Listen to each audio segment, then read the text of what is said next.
What's up guys, today we're jumping straight into it. We're not gonna lose any time. I'm gonna pull out the engine because I want to make a new intake manifold because the old one is a little bit too long and I want to make a shorter one. If you want to see that video of me making that old one, you can check it in the link in the description down below. So basically what we're gonna do, we're gonna make the whole thing again, but now shorter, so the carb sits closer to the engine. And why we want to do that, we want to do it for throttle response and for the looks, of course. Here is the old one, it's a 12.7, but I got a 12.10 right here. It's exactly the same shape as the old one, but when we look at the intake hole, the 12.7 is much smaller than the 12.10. So we're gonna install this. Instead of making it easy on ourselves by just putting the carb on there, I want to make a whole new intake manifold, but for that I have to strip the engine, take it out and get a better access point.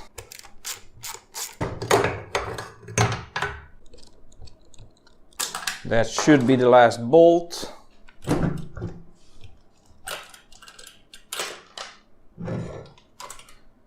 And here is the engine. So now let's take off the old intake manifold. So this is what I'm working with. These are the reed valves. This is the adapter plate that we used before. This was right here. And then this intake manifold was right here. Now I took everything apart, and what I really want to do is eliminate this because this is a small hole and I want this to fit onto this. Basically, what I'm first gonna need to do is make this plate again, something that goes over this that we can weld on, and this is gonna replace this. It's a lot of this and that. So I got some scrap metal right here. I'm gonna drill the holes first and then cut out the shape, because first I can hold it much more easier. If I cut out the shape, make it all perfect, misalign the holes and it would be crooked. And now if I drill the holes before and then cut out the shape, then we will be good. So this is gonna take a lot of steps. We're gonna get into some hassles later on, but I just want to focus on this plate, make that, and then tackle the next problem. So for now, just worry about the holes. Now the holes are center punched, and now let's drill them out.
So I got the plate all mounted up. It looks pretty cool with that intake port. It was a little bit of a hassle making a square hole, but yeah, I want the hole to be as big as possible, get enough fuel in there, make it flow right. I'm just trying to make it as good as I can get it. So now I have to figure out how to get this connected to the carburetor and connect to the plate with a square hole and a round peg. Now one thing I have to do is flip the air filter 90 degrees so it can fit, because when it's in its normal position it doesn't really work, but there shouldn't be too much dirt coming into the carb. So now I'm gonna have to make it like this. It's gonna be very tricky, but I got a square tube.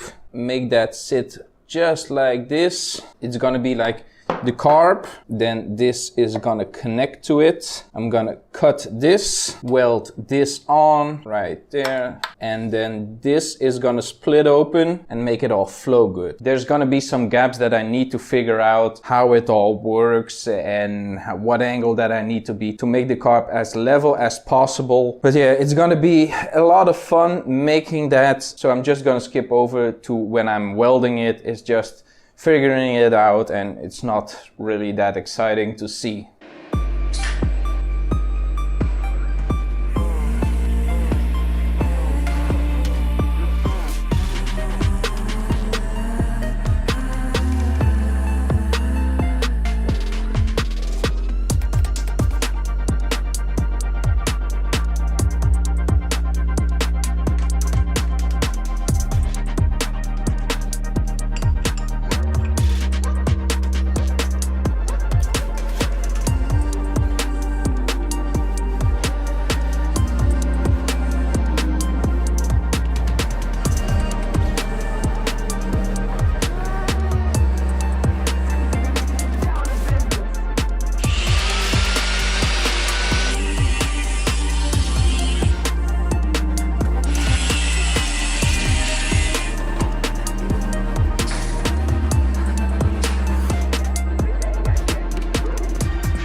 So the intake is all welded up now, it's in there. I just installed it just to check the placement and the fitment with the whole carb and the fuel line and the air filter. But it fits good, I can take it off piece by piece, so that is a very nice thing. I don't have to take it off in a hole to install it. So yeah, a pretty good fitment. It looks a little bit rough, but yeah, I'm happy with it, and hopefully it works. It works better than the old one did. Now, as you can see, this is another carb. We have the smaller carb right here, so the new one fits. But as you can see, it is very, very dirty. So I'm gonna have to clean it before I completely install it. Now I'm just gonna pull off the air filter, the carb, and the intake manifold, clean it up, get it ready for paint. I'm not gonna paint it in a color. I'm just gonna put on some primer to prevent rust. We are gonna paint this bike at one point in time. Not right now. It's a little bit too cold for that. I want to wait for warmer weather when it's like 15 degrees outside. But for now, I'm just gonna take off the pieces, install everything I can on the bike, that it's ready to run and ready to fire up when we clean the carb.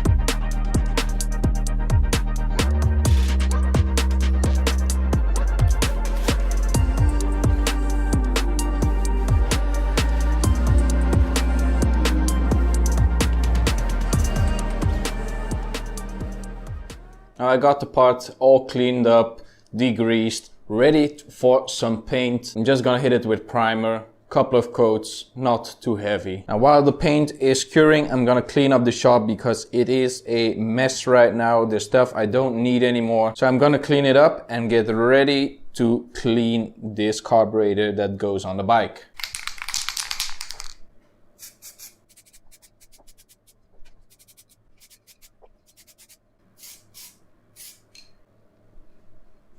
Now while the paint is drying, I'm gonna clean up this carb, not this one, this is the air filter, but this one. So first thing, let's just strip down the whole carb.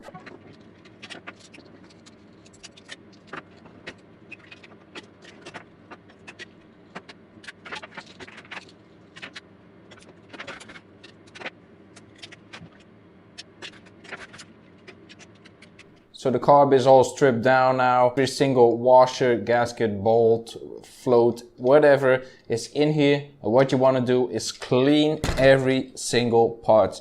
Now I got some acetone right here and I got some metal clean right here. Get yourself a brush that you can scrape off the dirt and grime. You want to get it as clean as possible. Now in the future I'm gonna do a dedicated carb cleaning video, but for now I'm just gonna clean it, take my time and make sure everything is perfect. Get yourself some magnetic trays. You can clean inside of here, but when you clean the part, put it on a clean paper towel, let it dry out, then we can assemble the carb again. But for now, I'm just gonna clean it and show you the end result.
So we're finally at the moment that we can reinstall everything. The intake is made, the gaskets are made, the carb is clean, the engine is clean. And in comparison, this was the old intake with a very small hole. And this is the new one. Not the prettiest, but it will work. A bigger intake should be good. So now I'm gonna reinstall everything, connect everything, put fuel in it, put everything in it, and then we are ready for a start.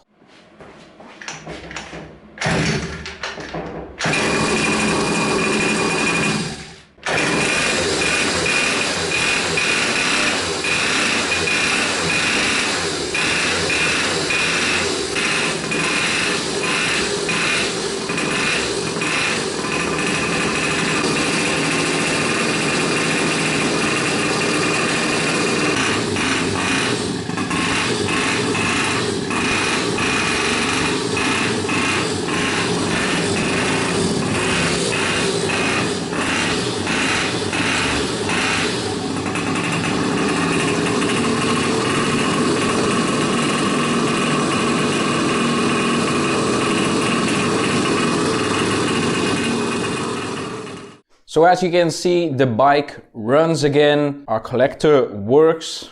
Well, maybe. For the people who are watching the videos closely, I made one mistake. I know what the mistake is. When I ran the bike, I saw that there was an issue with the new intake. Now to make it interesting, I'm not gonna say what is wrong. I want you guys to try to guess what is wrong with the new intake. I want to see if you guys can figure out what I did wrong. Now it's something that is easily fixable, but I have to do it. As you see from everything around me, there is a lot of smoke right here, and that is because the jet that's in there is still too big. In the car there was a 36 jet in there, but that was too small, the bike wouldn't start. I got a bigger jet and it was a 68. I put it in there, the bike run, but it bogged out when I give it some throttle, so it's too big for this engine. As you've seen in one of my previous videos, I got some smaller jets from JMPB Parts, so I'm gonna try the smallest jet that I have in there, see what the bike does, if it's got more power, or if I still need to go even lower. I think it's a 50 or 52 that I have. have, so that is a big step downwards, but we're gonna see which jet works or not works or what I have to do. So this is it for this video, guys. Hope you enjoyed it. Be sure to leave a like and a comment down below. Follow me on Facebook, Twitter and on Instagram, and if you're not already subscribed yet, subscribe to the channel. I really appreciate it, and I will see you in the next one.